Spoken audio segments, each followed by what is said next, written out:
네, 축구를 잘하려면 공격만 잘해서는 안 되죠. 수비가 단단해야 됩니다. 마치 이 투자에서도 마찬가지인 것 같은데요.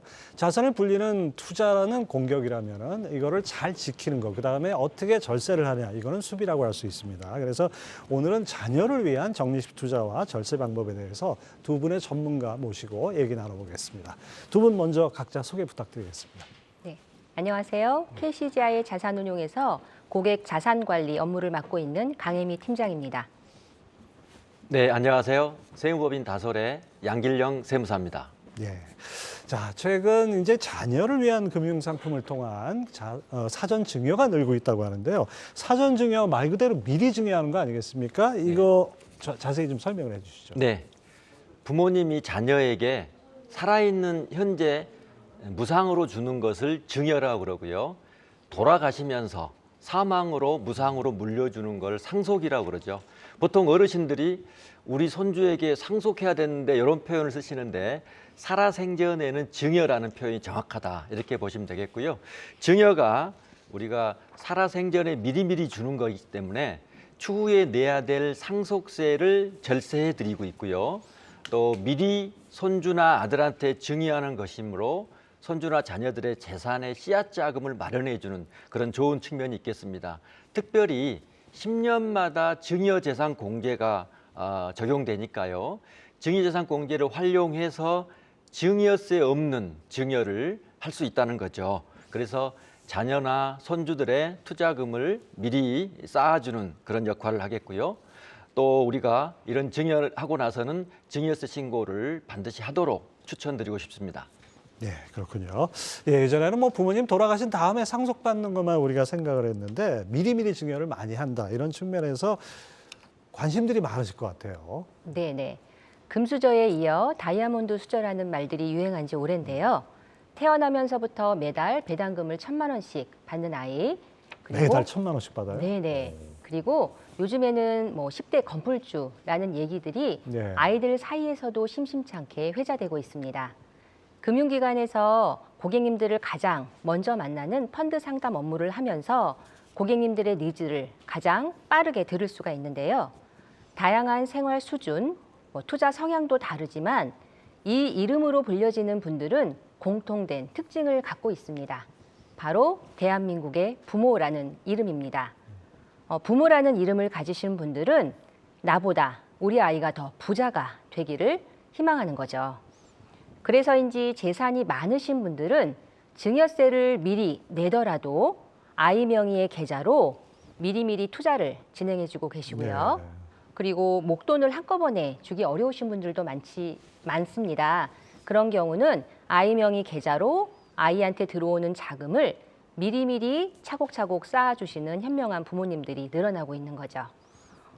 예를 들어 정부에서 자녀가 태어나면 축가금을 지급해주고 있고요.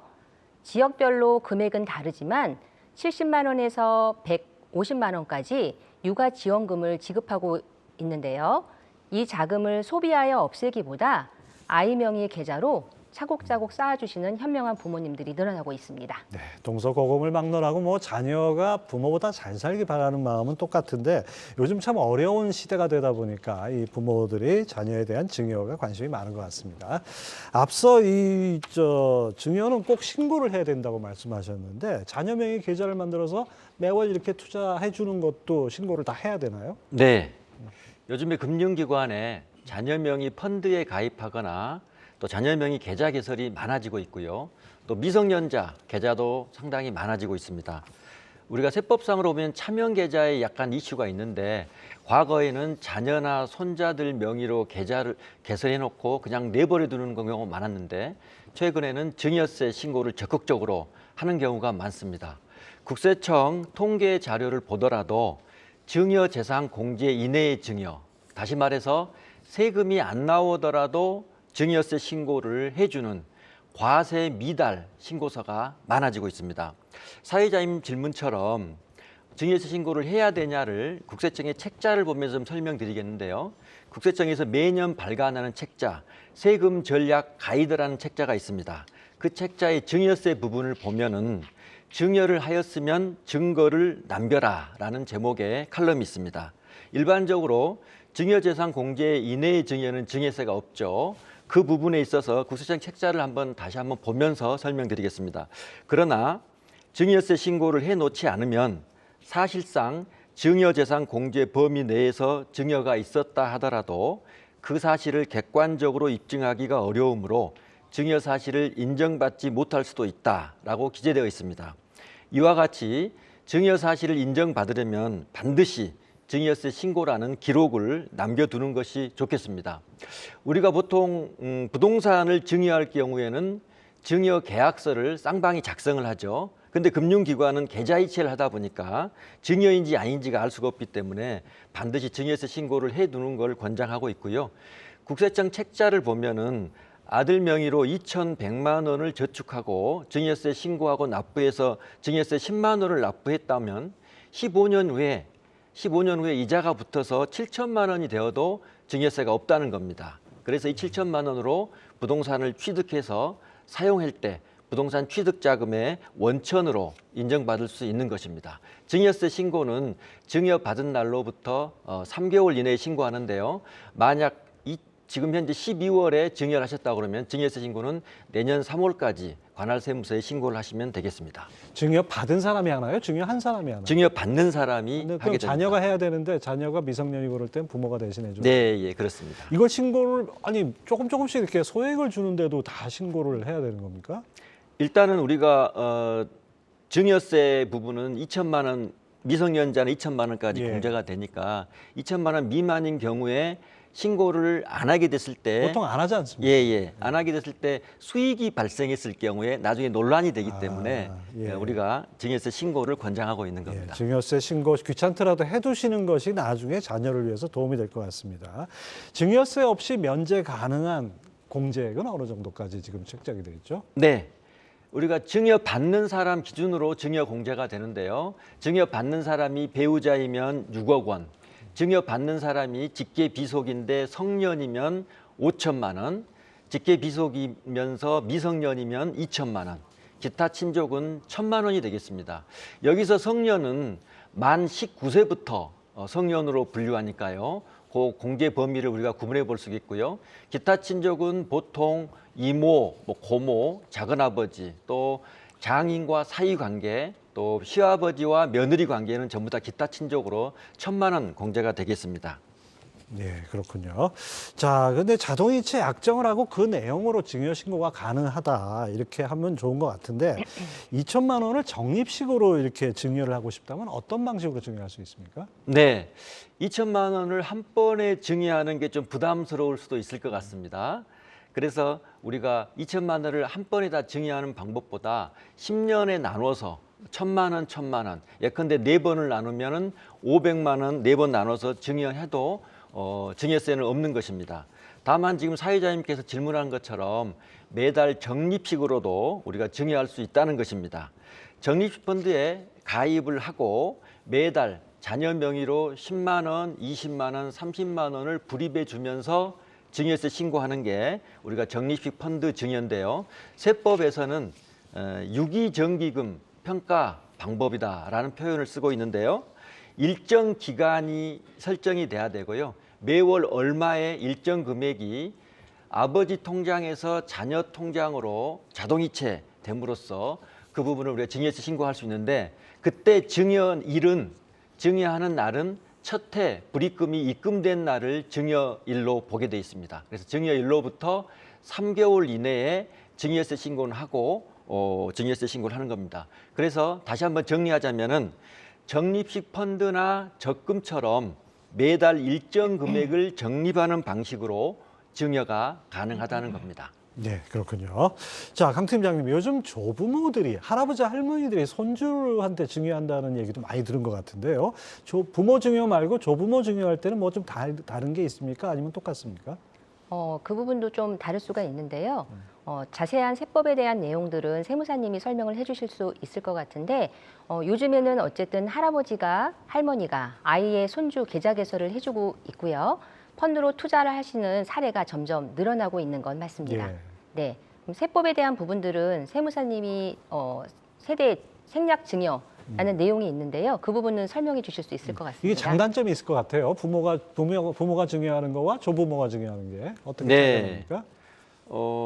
부모가 곧장 증여하는 방법도 있고 조부모가 부모님한테 먼저 하고 그다음에 손자한테 증여하는 예.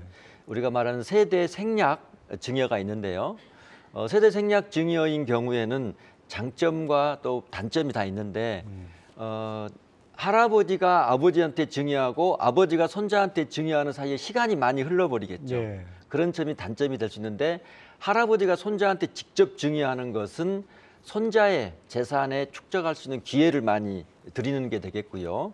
또 우리가 이제 또 단점이라 얘기하면은 손자가 할아버지가 손자에게 직접 주면은 세대 생략 할증 과세가 돼서 세금이 더 나오는 걸로 그렇게 돼 있습니다.